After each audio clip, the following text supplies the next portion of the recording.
Bonjour, bonsoir fanatiques, comment nous est? Bienvenue sur Channel là pour une nouvelle vidéo. La course au succès nous oblige à harmoniser continuellement le soi réel et l'idéal de soi. Jean Proverbe l'a bien dit, toute jouette c'est jouette, mais passer quand son prétention en tête pas la donne. Tout le monde c'est monde, mais deux mondes préjugés pas contrés. Ça contré, c'est une bonne avec un paquet. Un paquet avec une foule avec une pile victime préjugée. Oui, préjugé a fait trop monde, trop tête paillot. Couleur peau, c'est beauté pao, cheveux pao, c'est beauté pao, pao c'est pao, et puis ou belle.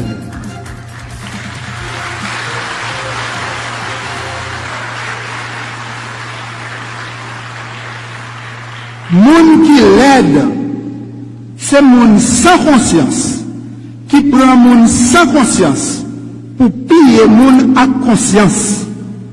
Moun qui l'aide, c'est professionnel, qui tourne criminel, n'ont pas menti si au miel, qui en met un coup fiel.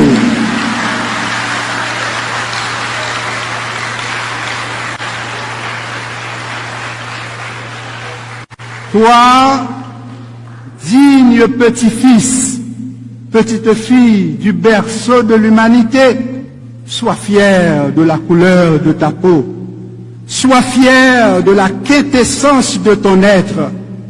Ta beauté transcende le visible. Plus tu aimes, plus ta beauté rayonne et illumine ton visage. S'aimer soi-même et l'amour de l'autre sont à l'image de nos deux hémisphères cérébraux.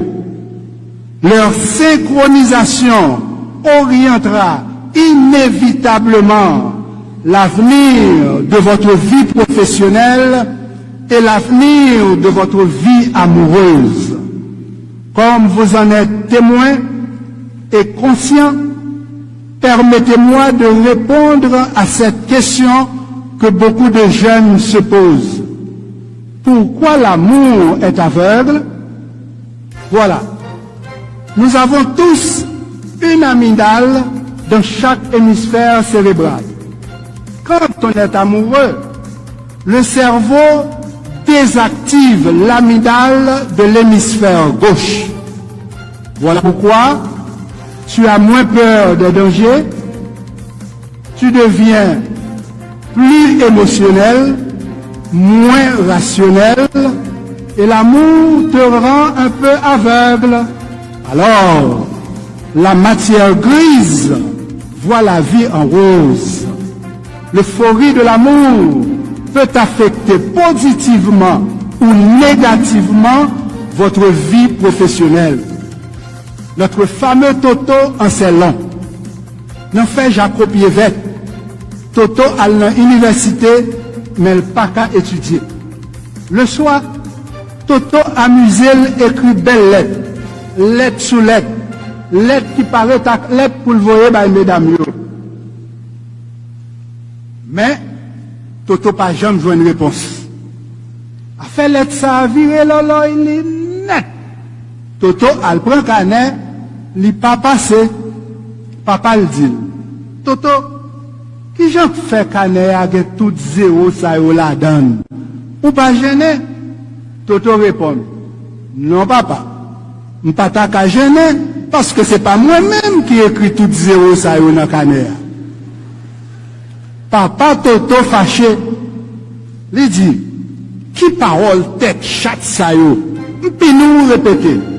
Oui, Toto craponnet, lui vire reposer, elle dit, tête chatte ça, tellement boilette moi yo, mettre chatte là, manger chatte là, même moun fou saisi.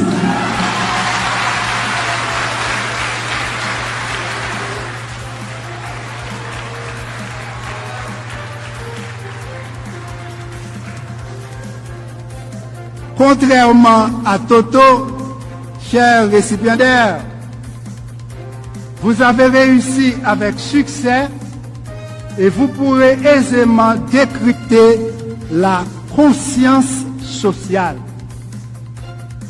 Le mal est profond. Voilà pourquoi j'ai choisi de ne pas exclure l'humour thérapeutique.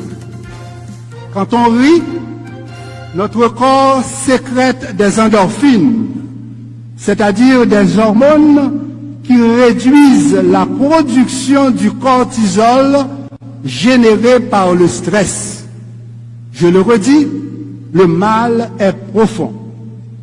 Chaque jour, de Tabar, Croix des Bouquets, à Cité-Soleil, La Saline, Bel-Air, Martissa, Grand-Ravine, Carrefour, de Port-au-Prince à Pétionville, ou partout à travers nos 10 départements, jaillissent les signaux lumineux d'un tableau hideux, écœurant et révoltant, le génocide d'Haïti.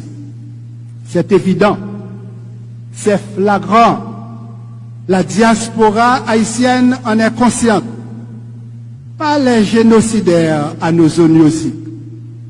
Face à cette agonie collective, les éducateurs ont un devoir impérieux de contribuer à l'éveil de la conscience nationale.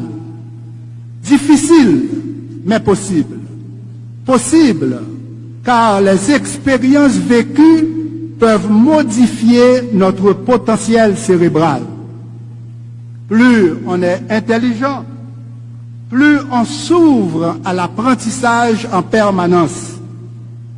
Les scientifiques ont bien compris que la perception consciente d'un génocide va au-delà de l'acuité visuelle.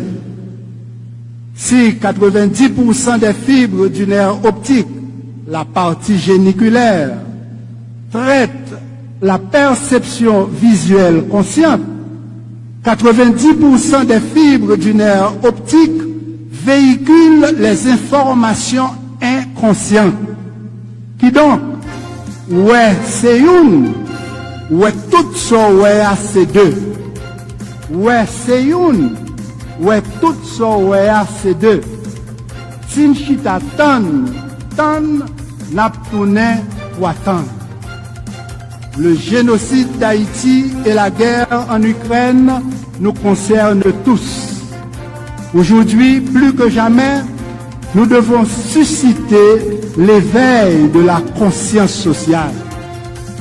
Si tous ces l'ouverture, Jean-Jacques Dessalines, avec ancêtres nous, pas de gain conscience sociale, vieille chaîne l'esclavage là, tape toujours marré dans pied nous, la journée pour la nuit.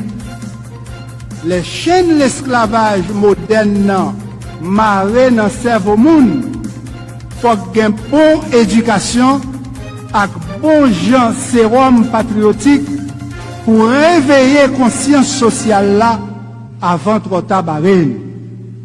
L'esclavage, rappelons-nous, est un crime contre l'humanité. L'esclavage mental et le coloniavirus se propagent au quotidien.